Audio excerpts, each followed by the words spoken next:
Osuma abbaan kiyya kun gachiibsee nagalellee gachiiseetiin isaa qalama. Kadir martuudha duraan dursee waan si gaafadhu yoo shanan bareen torraa kan dhalatte taate kudha tokko ilmaan baree Booranaa irraa yoo kan dhalattu taate osoo alagaa ta'e namni osoo isaa abbaa kiyya fandishee ta'uu baate sa'a 24 bakka sanirraa diileetti isa godhaatti sana gubbaa. Fandishee ijoollee iyyaalaa wajjin waliin qixxaatinii gosti tiyya Oromoodha Oromoo malee Oromoon gosa biraan qaba. Ates mee Kadir kamartuudhaati martuun ka eenyuuti ofiiti mee Oromoo daggalchi obboleessa kiyya maqaa akaakoo keeti.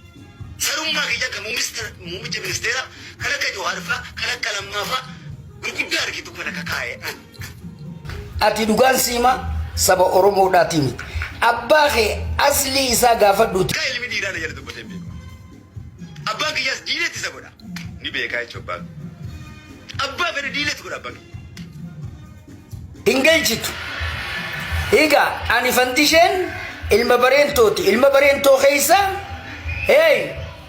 ilma qallooti. Ilma qalloo keessa ilma 12 alaati. Ilma 12 alaa keessa ilma 4 nuunnuuti. Fandishee Mahammad Usmaan Alii Khoodee Arreelee Jiloo Kharrayyuu Xuulloo Yaayyaa Nuunnu Alaa Qalloo Bareentooti. Akkasittiin sii galchamee akkanuma galchi. Ilma gaangul bakka irraa abbaan kee akkaataa itti dhufe nin beekaanii anaa miti kan sossobdu. Kan musliimaata waaqeffataa barcuma keessan irratti nagayni rabbii isinii baa ta'u yeroo jiru ani ilmi keessan ulfina guddaadhaan daddacha heeraa fi seeraa ulfaata barcuma kiyya kabajamaa dabbal mootii gaaraa hundee bareedaa fi inta miidhagaa anoodaa bultom the greatest United Kingdom Israel UK Shalom. Dhimma abbaa kiyya fandishee kabajamaa ulfaataa namaarra jirtanii jechuudha waan isaan dubbatanirra. Gamaa gamana dhukkeerraa kaafamaa jira jechuudha. Lakki ilmi abbatti seera muru ilmi abbatti murtoo hin muru. Osuma abbaan kiyya kun gachiibsee nagalellee gachiiseetiin isaa qalama. Abbaan kiyya na arrabsuun abbaan kiyya na xiqqeessuun anaaf ulfina guddaadha malee salphina guddaadha miti. Kana waan ta'eef hin arrabsinaa hin xiqqeessinaa abbaa keessan kabajaa jechuudha jedhisiidha.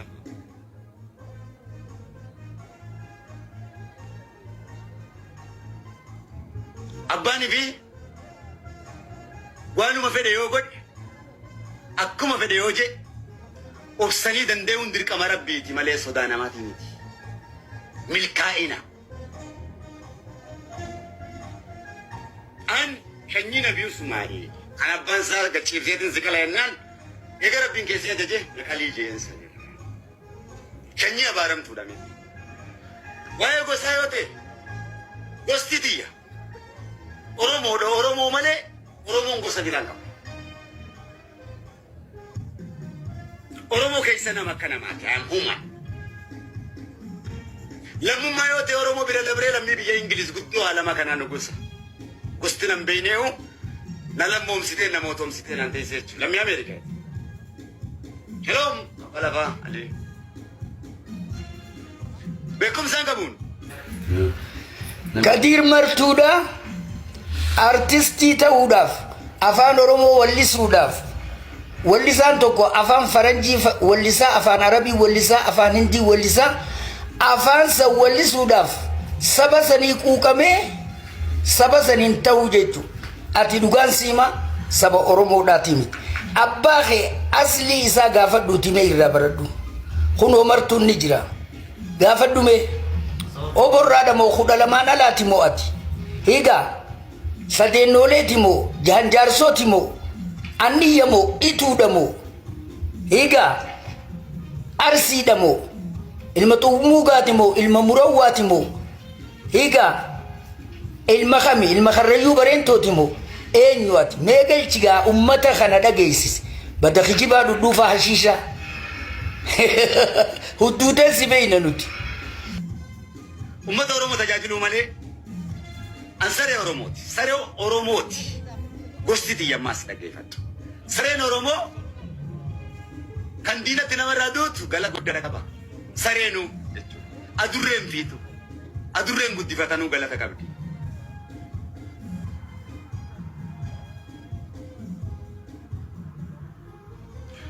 sarummaa gootiin ummata oromootiif dutuu malee oromootti dutee hin beeku oromoo diigee hin beeku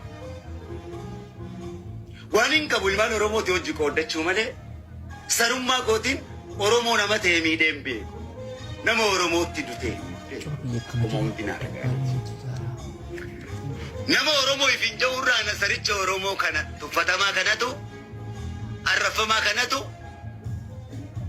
eenyuma caalaa oromoof hojjete akka sadarkaa addunyaatti gurguddaana jechuudha. Kanaaf saree jaban maqaan isaa obsaa ja'ama goobazushaa mashaallau sun. Kanaaf abbaa fi waan fedhe sitti yoo nagale jechaa mitiin siin jeeban wallahi mormaan itti kennaan siin jee. Osoo alagaa ta'e garuu sa'aatii 24 keessatti isa bakka san hin bulchu ture. Osoo alagaa ta'e namni san osoo isaa abbaa kiyya bandishee ta'uu baate sa'aatii 24 ittiin bakka san irraa diileetti isa godha ardii sana gubbaa. Takkaa ilmi dhiiraa na jala dubbatee hin beeku. Abbaan kiyyaas diileetti isa godha. Ni beekaa jechuudha abbaa. Abbaa fedhe diileetti godha abbaan kiyya.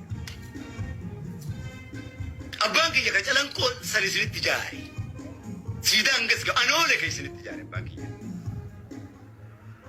sarummaa isaatiin kasiidaa ishee barreessa barreessanitti jaare sarummaa kiyya kan muummicha ministeera kan akka Jawaarii kan akka Lammaa gurguddaa argitu kan akka kaa'ee sarummaa kiyya osoo nama Oromoon ta'in jechuun saree Oromoon guddifateen ta'uudhaan saree Oromoon guddifateen wanti Oromoo ifin jechuudhaaf sadarkaan kiyya hin ga'u waan ta'eef isin warri Oromoo taatan jabaadhaa. Wanti sirba afaan Ingiliffaa immoo sadarkaa kanatti yoo dhufte qofaan si dhaggeeffadha. Ijoollummaa xiyyeerraa eegalee abbaan kiyyaas muuziqshaana guddaadha. Amali birraa afaan. Michael Jackson fa'aa. Biyyaan Ingiliz waan ilmi lamaan aan taane naa taate Firaansiin. Kabajamoota daawwattoota kiyyaa jirra jirtu isiniin jechaadha. Ummanni Oromoodha, manguddoon Oromoodha, dargaggoon Oromoodha, dargaggeettiin Oromoodha, hayyuun Oromoodha, beekaan Oromoo hundinuu fandishee ijoollee iyyaalaa wajjin waliin qixxaatiin kaasinaan jennaaniin manguddoo Oromoo abbootii gadaa ayyoolee siinqeedhaan hagaafataniitiin viidiyoo Kadir Martuudha san kaaseetiin jiraa jechuudha. Maaliif hin kaasini beeytanii ka dogongore wajjin dogongoruu hin qabnu ani abbaan feelee fandishee jechaa arrabsaa haa oolu kaayoo fi akeekni kiyya nama tokkoomsuudha jibbansarraa gama jaalala harkisuudha waan kana ta'eef galatoomaan isiniin jaa. Kun waliin as keessa jira. Maallaqa miliyoonotaan na wallaantee miliyoonotaan mana na kireessitee miliyoonotaan na hiidii jechuudha. Aliin kun keenya kabaaleeti. Isa wakiilli kiyya kalaqatana. Dooktara ijaatiin qaba, ka gurraatiin qaba, ka sammuutiin qaba. Sirboota isaan na ajajaniin dhaggeeffata. Maqaa nabiitillee kan hin kaafne, sirboota keenyallee kan hin kaafne waan na oowwisuuf, olleetiyya waan na bobeessuuf dhorkamaadha. Perfect. Dhaloota kiyyaas muuziqoota addunyaatiin hin qaba jechuudha. Akkuma nashiida si ka abbaan barbaadde nashiida narraa fudhattu abbaan barbaadde immoo muuziqaa narraa fudhataa jechuudha. You understand me? Maqaa Oromoo kan itti keessa qabu my boy welcome. Waan akka waan hin godhe uummata Oromoo xiqqaa guddarratti yoo amantii teessa amantiidhaan ka'ee falmu yoo dhaabatees dhaabaan falmu dhaabaa fi dhaaba kanii wal nyaachise hoggana fi hoggansa kanii wal nyaachise. Eega tokkummatti siyaamu kaniin kutaa fi gosa wal nyaachise eega gosti diigamte ana kophaatti jakkaas gubbaa. Isin jaaru silaa an jiraachuu baadhee rabbi isin keessa nagaayuu baate miidiyaa kana gubbaa sareen isin nyaattee jechuu kuma isin beekanitti. Walii galleemi kana hoggaan godhu an maallaqa kiyya Oromoo kenneetiin qabsaa'ee malee. Maallaqa Oromoo kaniin fudhadhee ani maallaqa niin facaasa na beeka namni amala kiyya. Maallaqa Oromoo kaniin saame Oromoof hin qabsaa'ee jee tokkollee hin qabu kaniin humna xiyyaan burruqee godhe malee. Walliftotas taate maallaqa kiyyaan hin gargaara. Walliftoonni keenya xiqqaa guddaan kutaa 11 na beekan jechuudha. Uumama keenya. Takka walliftoota keenyaan mataa ol qabadhee beeka. Hayyuu biyya xiyyaarra mataa ol qabadhee beeka. Kun immoo ana miidhamaa na godhee. Jaalala beekuun ana miidhamaa. Mee dhageeffadhaa buurii gurrarraa fudhadhaa. Waan looreetiin jaalalaa kabajamoo muummee ministeera Itoophiyaa ta'een si ibsa. Saaqaa dukkana gabrummaa ibsaa karaa walabummaa walqixxeessaa mirga sabaa sablammummaa gonfachiisaa mirga abbaa biyyummaa kan qabne hiyyummaa kan qabne gabrummaa Hajiratu hajiratu Loretin jalala Abiyyi Ahmad ulfina fi khabajan hajiratu Amatahuma umrinu faderatu Hajiratu hajiratu Abiyyi Ahmad umrinu faderatu Hajiratu hajiratu